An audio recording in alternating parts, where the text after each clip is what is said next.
दर्शकों, motivation blogger channel आपका स्वागत करता है।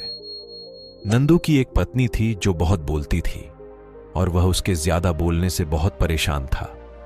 नंदू को पता चला कि जंगल में एक महात्मा आए हुए हैं, सभी समस्याओं का समाधान कर रहे हैं। वह अपनी पत्नी को उनके पास लेकर गया है और कहने लगा, मुनिवर कृपा करके आप इसे समझाइए, यह बहुत बोलती है।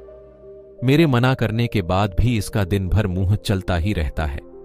मैं इसे कितना समझाता हूं कि कम बोलकर चुप रहना सीख, लेकिन नहीं, और हर बार इसकी वजह से लड़ाइयां होती हैं। महात्मा मुस्कुराए और बोले, मैं तुम्हें इस बात को एक कहानी के द्वारा समझाता हूं। मेरे गुरु का एक शिष्य था जो बहुत बोलता था। वह हर समय इधर उधर की बातें करता था और कभी शांत नहीं रहता था। जब वह दान लेने के लिए जाता तो हर घर से एक नई कहानी लेकर आता और आश्रम के दूसरे शिष्यों को सुनाता, और एक शिष्य की दूसरे से बुराई करता, चुगली करता और खुद दूसरों के सामने अच्छा बनने का प्रयास करता और खुद के मुंह से ही खुद की तारीफ करता और हमेशा खुद को गुरु के सामने सबसे बुद्धिमान और उत्तम साबित करने का प्रयास करता। वह खुद को सभी शिष्यों से अलग और श्रेष्ठ मानता था। उसका कहना था कि वह एक अमीर घर का बालक हूं। अगर मैं चाहता तो एक आरामदायक और सुविधाओं से भरा जीवन जी सकता था, लेकिन मैं वह सब छोड़कर यहां आ गया क्योंकि मुझे खोज करनी, खुद को जानना है, जीवन को जानना है। एक दिन गुरु ने आश्रम के सभी शिष्यों को बुलाकर कहा, आप सभी को अगले 21 दिन के लिए कोई ना कोई संकल्प लेना होगा। इससे आपकी संकल्प शक्ति मजबूत होगी और आप में आत्मशक्ति का संचार होगा। आप सभी अपने सामर्थ्य के अनुसार कोई भी संकल्प ले सकते हैं, और यदि 21 दिन से पूर्व आप में से जिसका भी संकल्प टूट है तो वह अपनी पुरानी दिनचर्या में वापस आ सकता है। सभी शिष्यों ने अपनी शक्ति के अनुसार संकल्प लिए और गुरु को अपने अपने संकल्प के बारे में बताकर वहां से चले गए। लेकिन वह शिष्य जो खुद को सबसे अलग समझता था, वह सीधे गुरु की कुटिया में पहुंच गया और बोला, मैं कोई छोटा मोटा संकल्प नहीं लेना चाहता, बल्कि खुद की ही जैसे एक महान संकल्प लेना चाहता हूं। कृपया आप ही बताएं, मुझे क्या संकल्प लेना चाहिए उसकी। यह बात सुनकर गुरु मुस्कुराए और बोले, क्या तुम मेरे द्वारा दिए गए संकल्प को पूरा कर पाओगे? क्या तुम्हारे लिए उसे पूरा करना संभव होगा? शायद नहीं, वह तुम्हारे लिए संभव नहीं। तुम उसे पूरा नहीं कर पाओगे, इसीलिए तुम खुद ही कोई संकल्प ढूंढो। शिष्य ने कहा, नहीं गुरुदेव, आप जो भी संकल्प मुझे देंगे मैं जरूर उसे पूरा करूं।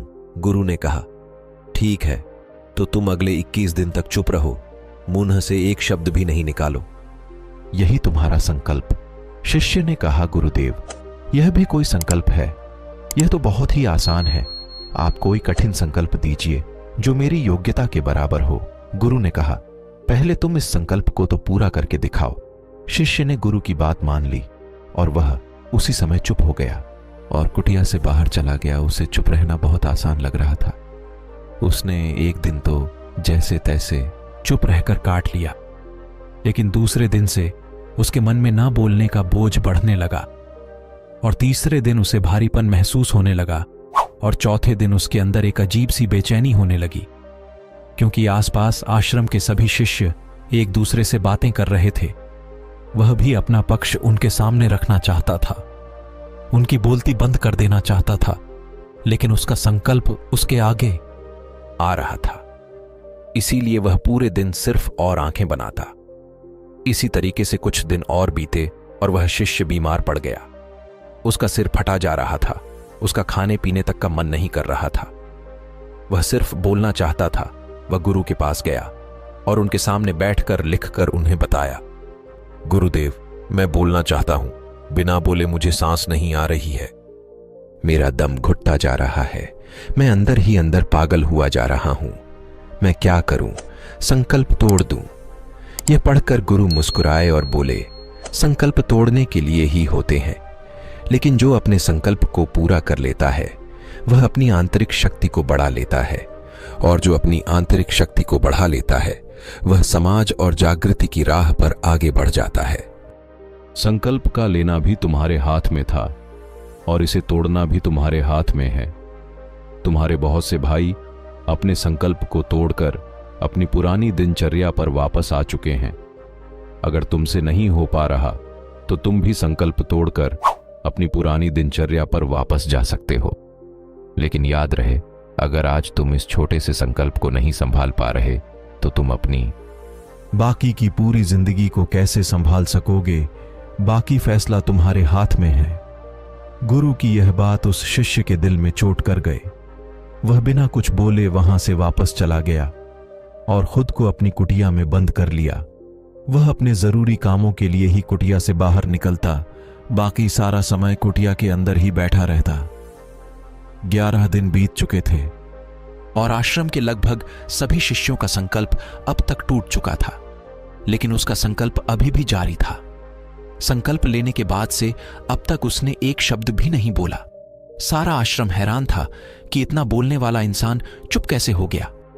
15 दिन बीतने के बाद वह दोबारा अपने गुरु के पास गया और लिखकर बताया, गुरुदेव, मैं बाहर से तो चुप हूं, लेकिन मेरे भीतर बहुत सी आवाजें हैं, बहुत सी चीख पुकार और शिकायतें हैं। मैं अंदर ही अंदर बात करता रहता हूं। मेरा मन तरह तरह के प्रश्न पूछता है। मैं बाहर से जितना मौन दिख रहा हूं, भीतर से उतने ही शोर शराबे से भरा हुआ हूं। क्या इस तरह से मेरा संकल्प अभी भी है? गुरु ने कहा, हां, तुम्हारा संकल्प अभी भी जारी है, लेकिन जब तक लोगों की यह आवाजें तुम्हारे कानों में उठती रहेंगी, तुम्हारा मन बोलता रहेगा, क्योंकि इसे तो आदत है। तुम भले ही बाहर से चुप रहो, लेकिन तुम अंदर ही अंदर बोलते रहोगे। तुम्हें इन बातों से, इन आवाजों से दूर जाना चाहिए। शिष्य गुरु को प्रणाम कर वहां से चला जाता है और सुबह होते ही अपनी कुटिया छोड़कर जंगल की तरफ चला जाता है। कई दिन बीत जाते, संकल्प का समय भी पूरा हो जाता है, लेकिन शिष्य लौटकर नहीं आया। आश्रम में सभी को डर था कि कहीं जंगली जानवर ने उसे खा तो नहीं लिया। इस बीच उसे ढूंढने की बहुत कोशिश की गई, लेकिन वह कहीं नहीं मिला। गुरु भाइयों ने मान लिया था कि जंगली जानवरों ने उसे अपना शिकार बना लिया है, लेकिन गुरु को ऐसा नहीं लगता था। एक दिन आश्रम का एक अन्य शिष्य गुरु के पास आया और बोला, गुरुदेव, हमारे उस अधिक बोलने वाले भाई के साथ क्या हुआ होगा? कहीं जानवर ने उसे मार तो नहीं दिया होगा? गुरु ने कहा, हो सकता है कि जानवरों ने उसे अपना शिकार बना लिया हो, लेकिन उसके ना लौटने की एक दूसरी वजह भी हो सकती है। शायद उसे वह मिल गया है जिसके लिए वह गया था। फिर शिष्य ने पूछा, गुरुदेव, क्या ज्यादा बोलना इतना हानिकारक होता है? गुरु ने कहा, इंसान के जीवन के बहुत सारे दुखों में से एक दुख यह भी है कि वह कभी चुप नहीं रह सकता, हमेशा कुछ ना कुछ बोलता ही रहता है। सिर्फ हमारे बोलने के कारण हमारे आधे से ज्यादा दुख पैदा होते हैं। हम में से कोई भी चुप नहीं रहना चाहता, हम बस सामने वाले को सुना देना चाहते हैं। जो भी हमारे मन में है सब निकालकर उसके मन में बैठा देना चाहते हैं। उसे समझा देना चाहते हैं कि देख, तू गलत है और मैं सही। इस तरीके से सुनने और सुनाने का यह काम जिंदगी भर चलता रहता है, लेकिन इस नासमझी में हम अपना समय, अपना जीवन, अपनी समझ और सबसे महत्वपूर्ण कीमती पल जो जी जा सकते हैं, जिनको अनुभव किया जा सकता है, जिनमें आनंद को प्राप्त किया जा सकता है, यह सब खो देते हैं। लेकिन इसके बदले हमें मिलता क्या है? कुछ नहीं, सब व्यर्थ और बर्बाद हो जाता है।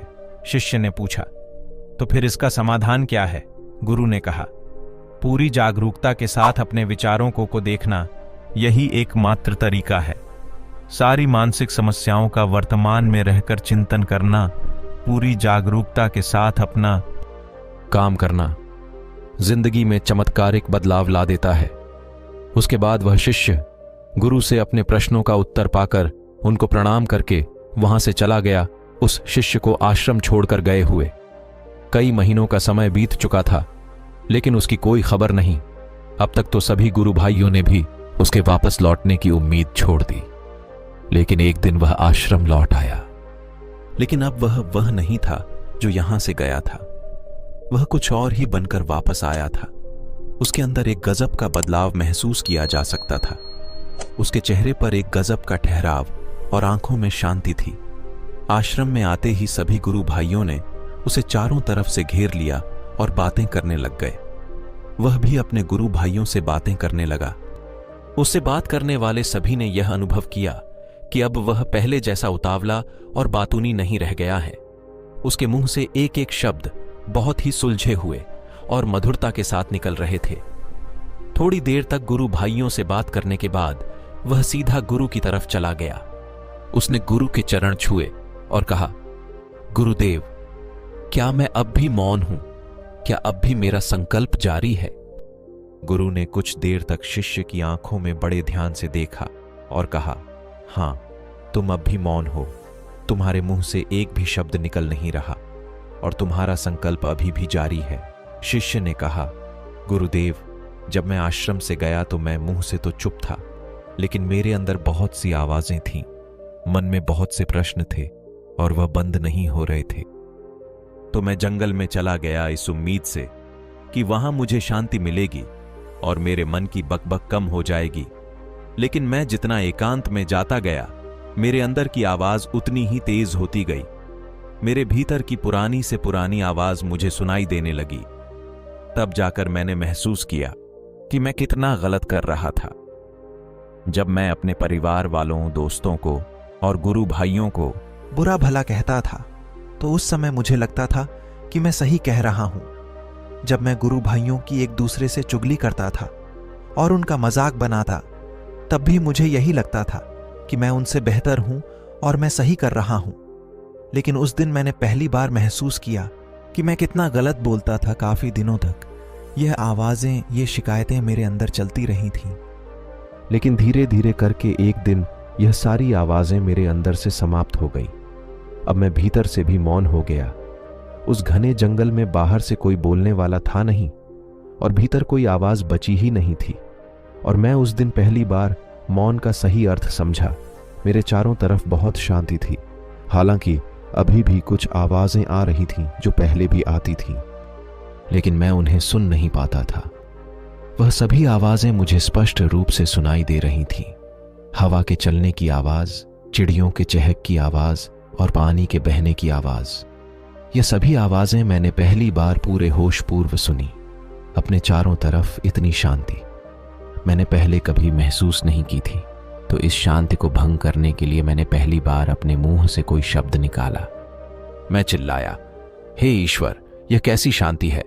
सभी कुछ इतना शांत क्यों है? ऐसा क्या हो गया? लेकिन मेरे चिल्लाने के बाद भी शांति भंग नहीं हुई। सब कुछ पहले जितना ही शांत था, बाहर भी और भीतर भी।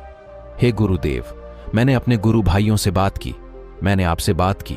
मैं बोल रहा हूं, मैं चल रहा हूं, मैं सब कुछ देख रहा हूं, लेकिन मैं अपने भीतर एकदम एकांत में हूं, मौन में हूं, भीड़ में होता हूं, तब भी भीतर से अकेला एकांत में होता हूं। जब मैं खुद से भी शोर करना चाहता हूं, तब भी एकांत में ही होता हूं। लेकिन अब सब दिखाई पड़ने लगा है, सब सुनाई पड़ने लगा है। गुरु ने कहा, जब तक हम बाहर की तरफ बोलते रहेंगे, भीतर अशांति ही बनी रहेगी। लेकिन जिस दिन हम भीतर की तरफ मुड़ जाएंगे, तब हमारे मुंह से कुछ भी निकलेगा, हम शांत ही रहेंगे। दुनिया में जितनी भी बुराइयां हैं, ज्यादातर हमारे बोलने से ही उत्पन्न होती है, क्योंकि हम चुप रहना नहीं चाहते। हम जितनी जरूरत है उससे कहीं ज्यादा बोलते हैं। हम सामने वाले को सुनना नहीं चाहते, बल्कि उसकी बोलती बंद कर देना चाहते हैं। उसे समझा देना चाहते हैं कि मैं कौन हूं, मैं क्या कर सकता हूं।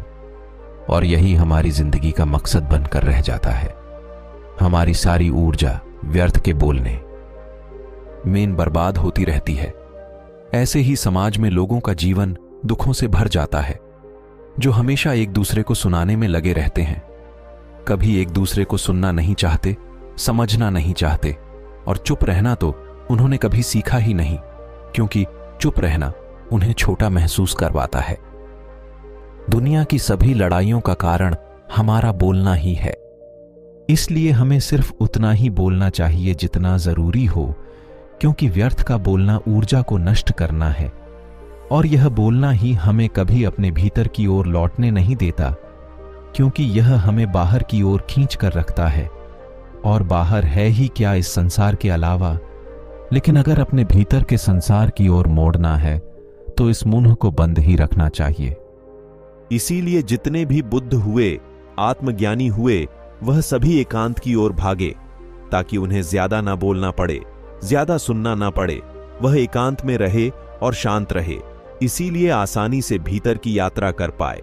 लेकिन अगर कोई चाहे तो इस संसार में रहकर भी एकांत में रह सकता है, शांत रह सकता है, लेकिन इसके लिए उन्हें अपनी ऊर्जा बचानी होगी, जिसे वह अब तक अपने व्यर्थ के शब्दों में बर्बाद कर रहे थे। दोस्तों, इस कहानी की सीख यही है कि व्यर्थ का बोलना ऊर्जा को नष्ट करना है ज्यादा, और व्यर्थ बोलना ही हमें अपने भीतर की ओर लौटने नहीं देता, क्योंकि यह हमें बाहर की ओर झुकाए रखता है। और जिन्हें भीतर की यात्रा करनी है, उन्हें अपने मुंह को बंद ही रखना चाहिए। अगर यह कहानी आपको अच्छी लगी हो तो इस वीडियो को लाइक करें और ऐसी और कहानी सुनने के लिए मोटिवेशन ब्लॉगर चैनल को सब्सक्राइब करें। धन्यवाद।